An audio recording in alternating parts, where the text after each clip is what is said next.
We all have a favorite game, right? Some of us dedicate a lot of time into these games and will always have a legacy in our lives. A lot of us grew up playing games that cement in our memory.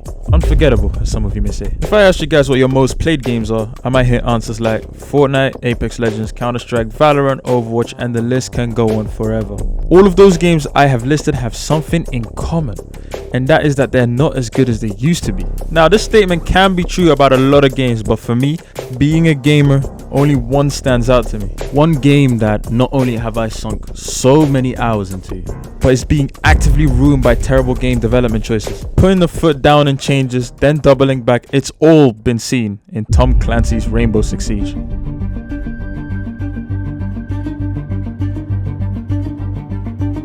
Now let me tell you what Rainbow Six Siege actually is. Rainbow Six Siege is a tactical first-person shooter game where you take the role of special operatives in a private military called Team Rainbow. There are 2 teams, each side having operators with special gadgets good for breaching or fortifying sites. The main game mode is called Bomb, where the attackers are tasked to breach and enter a building to defuse armed chemical bombs or kill all the enemy. And the defenders must defend the bombs by fortifying the location and keeping the attackers out until the timer runs out or all the attackers are eliminated.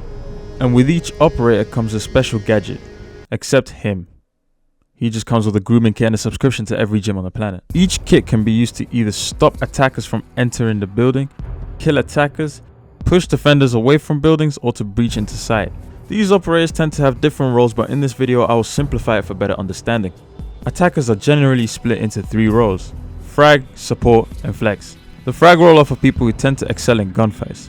These people are tasked to enter the building and pick off as many people as you can without dying and diverting the enemy's attention, kind of like a distraction. You need to be able to be in the front line taking gunfights to open up advantage points for you and your team to push forward. Players who tend to pick this role usually go for operators that have guns with higher fire rates or a faster movement speed. Ashe, IQ, Amaru, Deimos, and Yana are some examples of characters people would play. Support players are people who are needed to stay alive at all costs. They are tasked to play operators that have game-changing gadgets and that can open up insane lines of sight with breaches, block off lines of sight, or clear defender utility. Support players must not take unnecessary gunfights and are generally tasked to plant the diffuser. Once the support players are dead, it may make it more difficult for the rest of the team as time goes on. Support players tend to play operators such as Thermite, Thatcher, Ace, Hibana, and Brava. And flex means flexible. This means you can play frag and support when needed. Now, defenders have 4 main roles: roam, breach denial, anchor, and entry denial. The roamers, as the name states, roam. This means they wander off site at different points of the map to pick off anyone that's trying to flank around the sites or to pick off enemies that seem to be unaware of their surroundings. These players tend to pick Vigil, Kavira, Pulse, Alibi, or Solus. Breach denials are people who are tasked to stop the attackers from using their utility to open up a vantage point by breaching a reinforced surf. These players must be by the wall to stop them from either reaching the wall or destroying the hard breach charge before it sets off on the wall. These players tend to pick characters like Mira, Bandit, Cade, and Azami.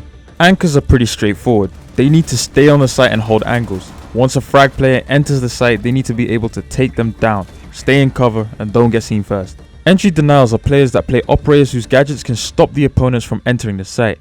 These gadgets have audio cues or they can damage and possibly kill enemies. These players tend to play operators such as Legion, Melusi, Kapkan, Thorn, and Tachanka. Now I could go on all day about each of these operators and what they can do.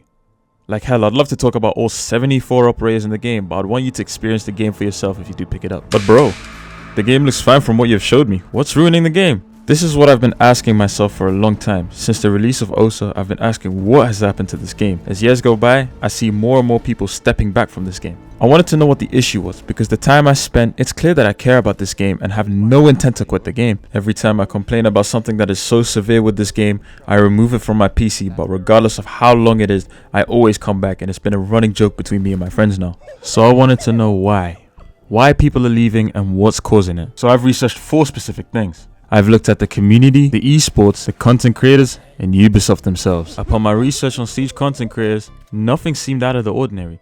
Jinxie's still on the top of Siege content creator, followed up by Marley and Spoy. But a lot of other content creators that used to be in Siege have either quit, disappeared, or loyalists to the game who don't want to move on from Siege but cannot pull any views anymore. Anthony Pit 1 disappeared. Big Boy Dom moved on to Minecraft. Talkspurt is trying to move away from Siege. Snedger had to restart his channel but is still active in the community. And Bikini Body... Still, nonetheless, Siege content seems to be enjoyable enough to watch. Except this shit. Whole year of just this shit is ass, bruh. So looking at the Siege content creators won't help me find answers. Now, within the Siege community, they all end up on Twitter, and it can always end up like this. 1, half of the community are toxic. Stop munching on the chicken. That's making you way more aggressive. Oh, you're dirty committing half the crime. 2, some of the community are advertising their cheat engine. 3, some are complaining about being banned unfairly after Ubisoft put their foot down and banned people bypassing their anti-cheat.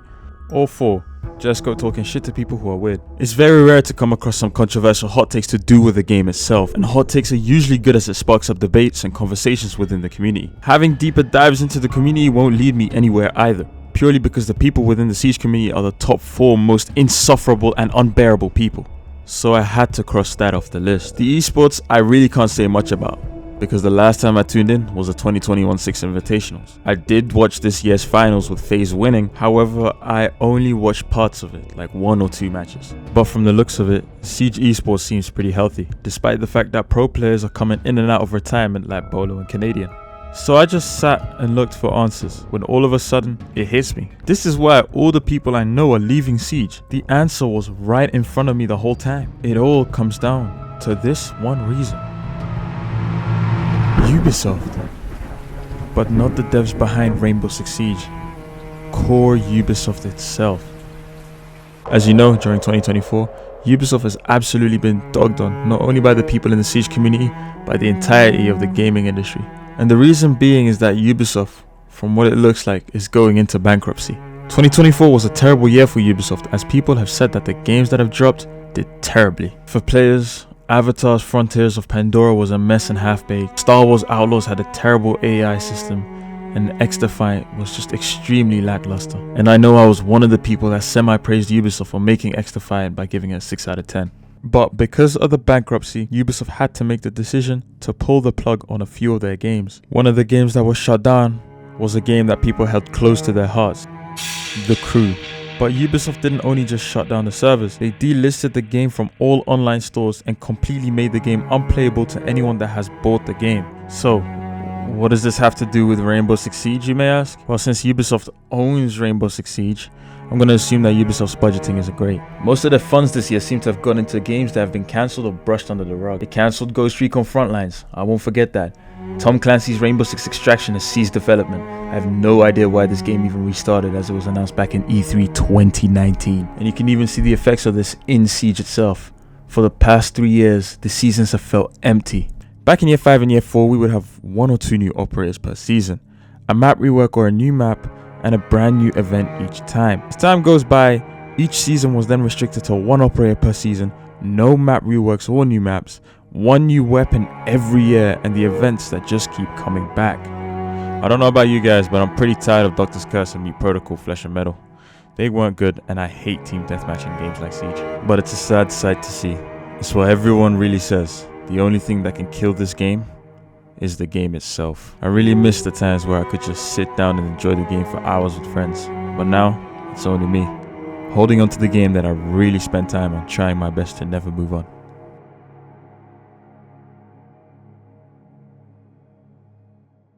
Or am I wrong?